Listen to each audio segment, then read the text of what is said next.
नमस्कार दोस्तों।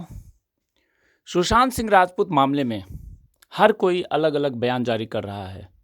किसी ने कहा पीट पीट कर हत्या कर दी गई, किसी ने कहा सुइयों चुभा करके हत्या कर दी गई, तो किसी ने कहा कि फांसी पे लटका दिया गया। बयान सबने दिए, सबने बातें करी, सबने मीडिया चैनल पे आकर के बहुत कुछ कहा, परंतु जब बारी आई कोर्ट में कुछ कहने की, ऑफिशियली बयान जारी करने की, लिखित रूप से कुछ कहने की, तो सभी लोग साइलेंट हो गए।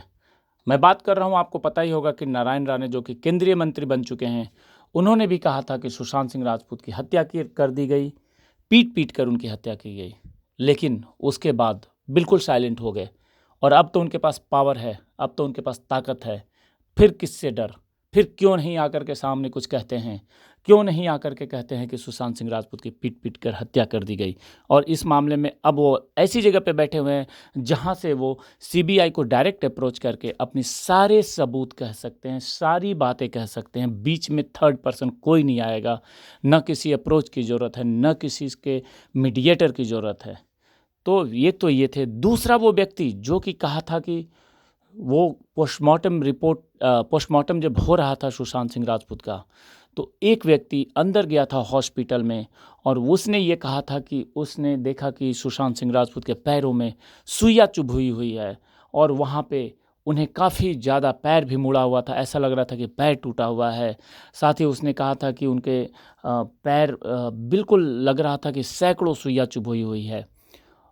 वो व्यक्ति भी आज की डेट में साइलेंट है, गायब है, लापता है, पता नहीं कहाँ चला गया।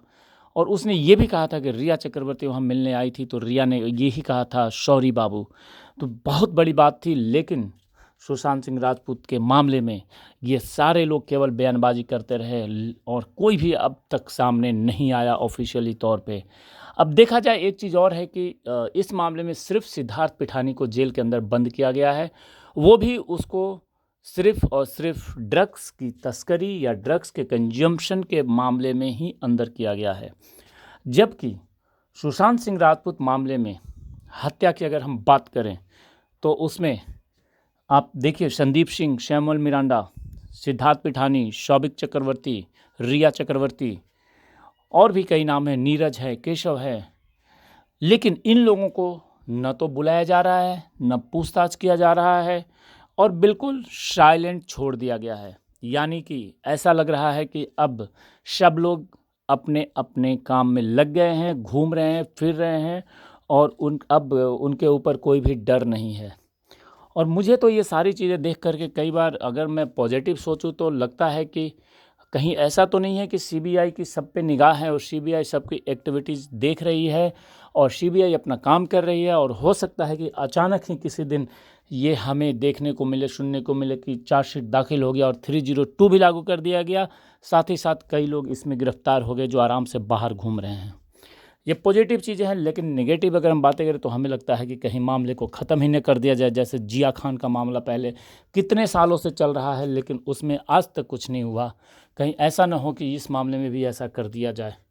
परंतु मैं इतना ही कहूँगा, अगर हमें दोनों परिस्थितियों में तैयार रहने की ज़रूरत है, हमें नेगेटिव और पॉजिटिव दोनों परिस्थितियों में सोच करके तैयार रहने की ज़रूरत है कि जैसा होगा हम वैसे फिर से एकजुट होकर के जो हमने एकता दिखाई थी शुरुआत में, उस एकता को बनाए रखते हुए और हम इस मामले को ख़त्म नहीं होने देंगे। हम लगातार लड़ाई लड़ेंगे और हमारा जो लक्ष्य है सुशांत सिंह राजपूत को न्याय दिलाना, वो न्याय हम दिला करके ही रहेंगे।